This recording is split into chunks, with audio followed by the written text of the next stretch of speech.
So the title of my talk is Keeping Your GI Tract Moving and Grooving in the Golden Years, and a bit about myself. I went to school at Duke here in North Carolina. I'm from Virginia originally. Sorry if there are any Tar Heel fans. So I went to medical school at University of Virginia and did my residency at University of Pennsylvania, my fellowship up in Providence, Rhode Island, and then we moved down here about 4 years ago or so, and I've been with this practice here ever since, called Charlotte Gastroenterology and Hepatology. We've got offices sort of scattered throughout the Charlotte metropolitan area.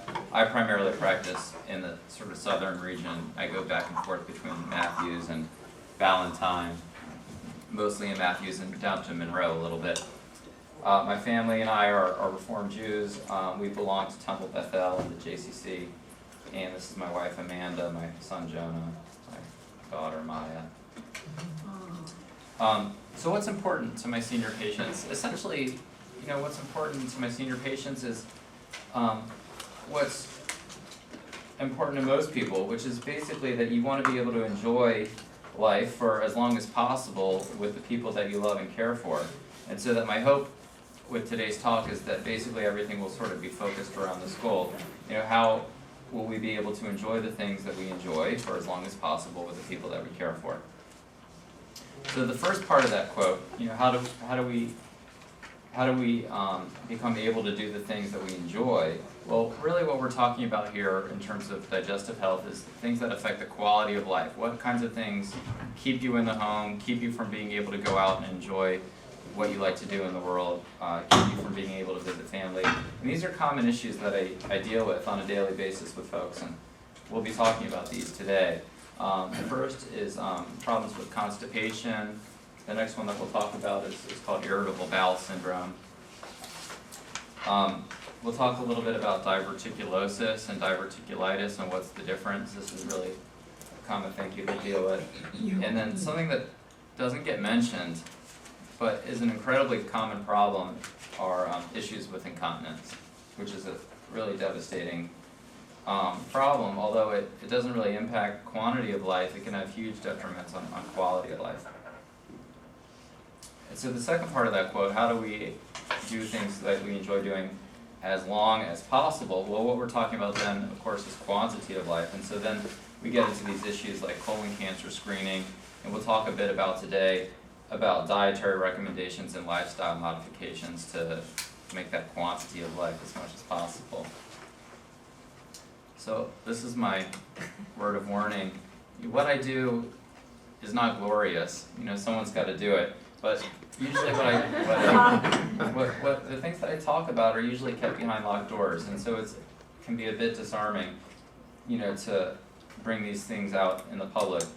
And although I'm used to it because I talk about it 8 hours a day, every day, most people are not. And so I hope we can discuss these sort of things freely. I'm happy to, talk with you, on a personal level after if you like. But as far as I know, everybody poops. That's so cute. You guys remember that book? It's a great book. It's got like all these little animals and the different shapes of poop that they make. It's cute. Okay, constipation. Everybody knows what constipation is. I don't think we need to discuss the definition. Normal. What's normal? Well, normal ranges. I remember getting the calls from my grandmother because she was really concerned because she didn't have a bowel movement that day and needed to discuss it. But it turns out that's okay. Normal frequency ranges from about 3 times a week to about twice a day. So there's a huge variety of what's considered normal. And an individual's normal may change with time. We'll talk about that. But basically, as we age, it actually becomes typical to not move your bowels as frequently as you used to. It's quite common.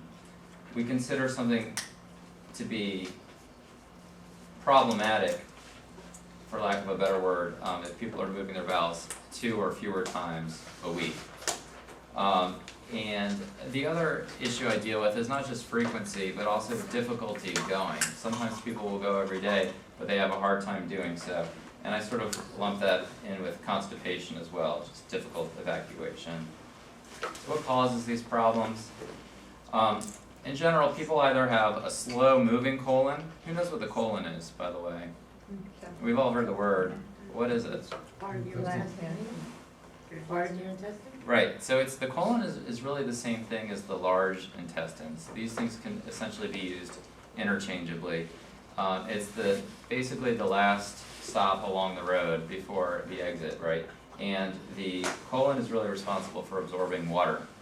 That's what it does. It doesn't absorb any nutrients at all. So you can actually live without your colon if you needed to. It doesn't absorb vitamins, it absorbs water. That's its job. And so when things move through slowly, more water gets absorbed because it sits around in the organ longer. And then this leads to stools that are sort of dry and hard and darker, and those become more difficult to pass and can be bothersome. Sometimes the colon is working absolutely fine, in particular with women who have had multiple kids before, or with age alone. What happens is the muscles that go along the bottom of the floor, they kind of hook to the front of the pelvis and the back of the pelvis and sort of act like a hammock in between. Well, gravity has its effect over the course of time, and those muscles start to relax a little bit. And what ends up happening is there's a better slide here later, but everything sort of straightens out, and it's not quite in the right orientation, and it can be hard to sort of evacuate properly.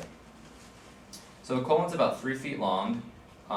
It absorbs about 90% of the water that it's exposed to.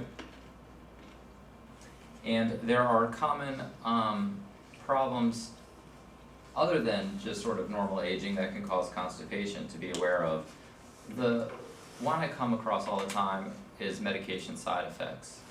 So really common medications such as blood pressure medicines cause constipation. Narcotic pain medications are notorious for causing problems with constipation.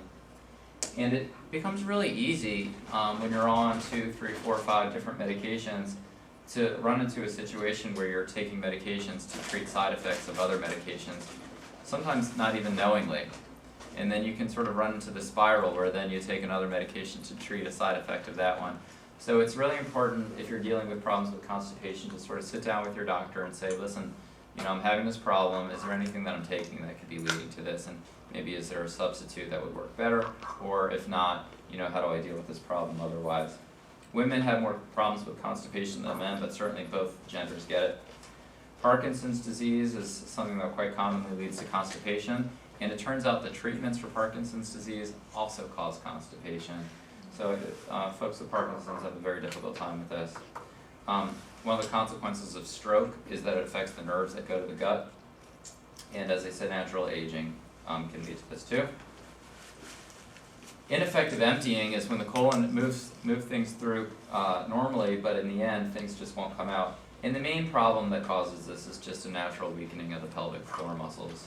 Recurrent bouts of infections in the colon can lead to that too. Call it diverticulitis. I can give up my chair if you need. No, that's all right. Standing room only. That's it, John Crack. Right? I know. All right. What can we do about it?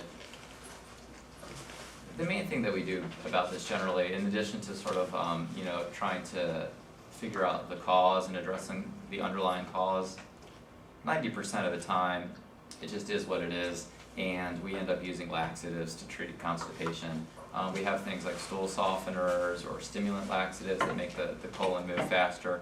A lot of these things are readily bought over the counter. A product I like a lot is called Miralax. I like it because it's very safe and is pretty mild. It doesn't usually send people running to the bathroom. Miralax is also available by prescription. It can get expensive to buy over the counter, but most of the times insurance companies will cover it if it's prescribed, which can be helpful to people. What else can we do? So diet and exercise is really key. In terms of diet, we strive to eat about 20 to 30 grams of fiber a day. The amount of fiber in the foods should be on the labels. You can basically add up what you're eating, and it doesn't need to be exact, but in general, shoot for about 20 or 30 grams a day. And then you want to sort of supplement this with plenty of water in order to stay hydrated. Like I said, the job of the colon is to absorb water, and the more dry things get, the harder it is for things to move along. The fiber is basically kind of goes in one end and out the other, and it helps hold on to water and helps things come out the other end. The fiber supplements I like a lot. My favorite is probably Benefiber because it doesn't have as much chalkiness as Metamucil does. I have no share in the company. It's just what I find people tolerate the best. Like I said, my favorite laxative that's over the counter at least is Miralax. We use it in kids, infants, pregnant women. It basically doesn't interfere with any other medications. And then very, very rarely, people have such bad constipation that they actually require surgery. I probably come across this maybe once every other year. It's super rare, but sometimes people who have blockages or obstructions need to have surgery because of it. So we're going to move on. We can stop now for questions. We can come back to it. Interrupt if need be. So irritable bowel syndrome is another thing. I probably spent 50% of my day talking about IBS, irritable bowel syndrome. This is basically, anytime you ever hear a doctor say that you have a syndrome, what they're saying is that they don't know what causes it. So that's what we mean by syndrome. So, for instance, we used to, call AIDS because we had no idea it was caused by a virus. So that S stands for syndrome. We just knew everybody was getting sick and we didn't know why. Of course, now we know that there's a virus that causes that. That's a